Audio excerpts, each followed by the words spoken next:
hackers zeroing in on Linux servers. Danny Palmer with ZDNet here to talk to me a little bit about this. Danny, put together a great article for ZDNet about this, and the time frame of this criminal activity is really interesting here. What are you finding?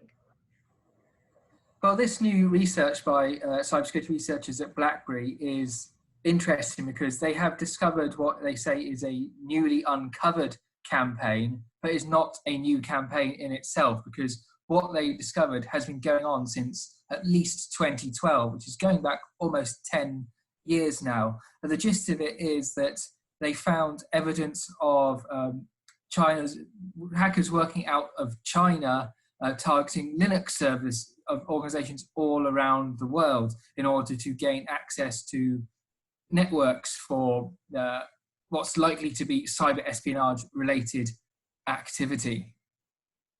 Okay, and Danny, talk a little bit about when we think of Linux type of technology here. How often do we hear about hackers being involved with this, or do we hear about it a lot, I guess I should say?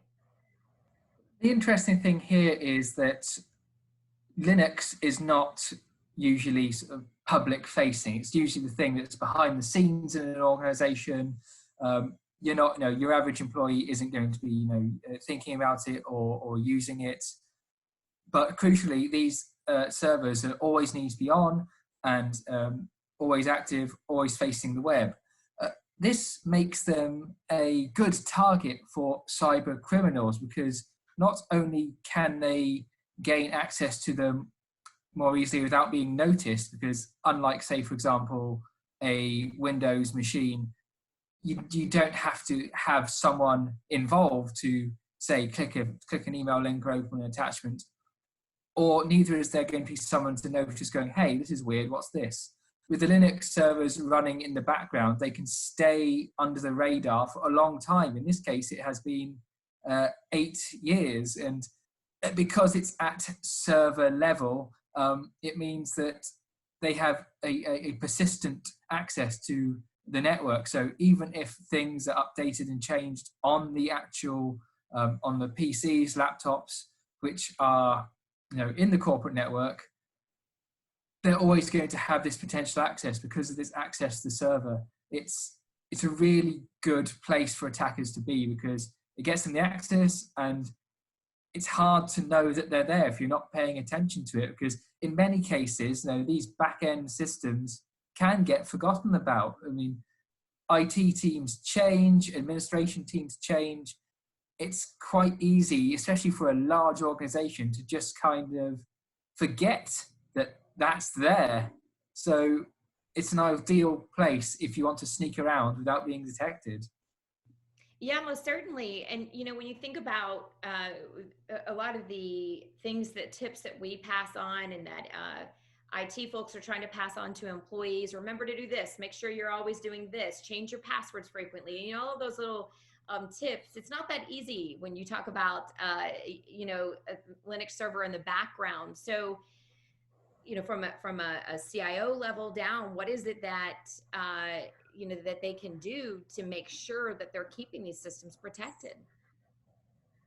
It's harder because of the always-on nature of many of these systems, but ultimately the same sort of advice comes into play here.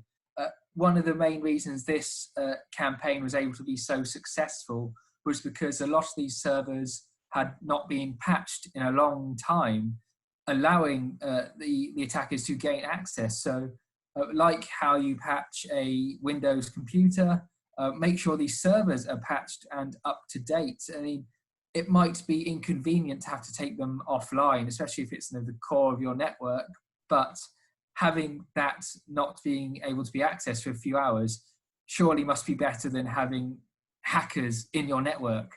So ultimately here, it's make sure your systems are patched. Things that don't need to be internet facing shouldn't be internet facing. That's another important thing. And just monitor these systems. I mean, Linux in a lot of cases is a behind the scenes tool, but it's still an important tool. It's still an operating system and server operating system that attackers are going to target. I mean, it's not as targeted as other operating systems, but if an attacker can get in there, it's almost like a gold mine for them. So you just need to, if you're a CIO or a CEO of your company, making sure that your IT team has a handle on that network and who has access and when, because keeping hackers out is obviously going to be very important, because stopping them getting in the first place is better than having to deal with the aftermath of being breached. Yeah, most definitely, especially when they've been there for what, the better part of a decade, as you found with this. And again, too, and you might have mentioned this in the beginning, Danny, but was this part of, what study was this a part of, or that this research came from?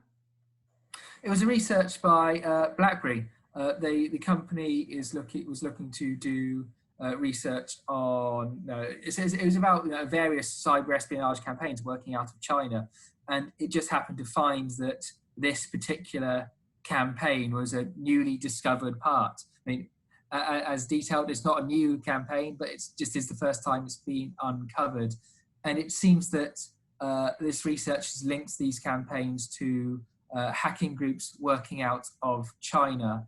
It's interesting that while they are likely to be state-sponsored groups, they're not necessarily people who are working directly for the Chinese military.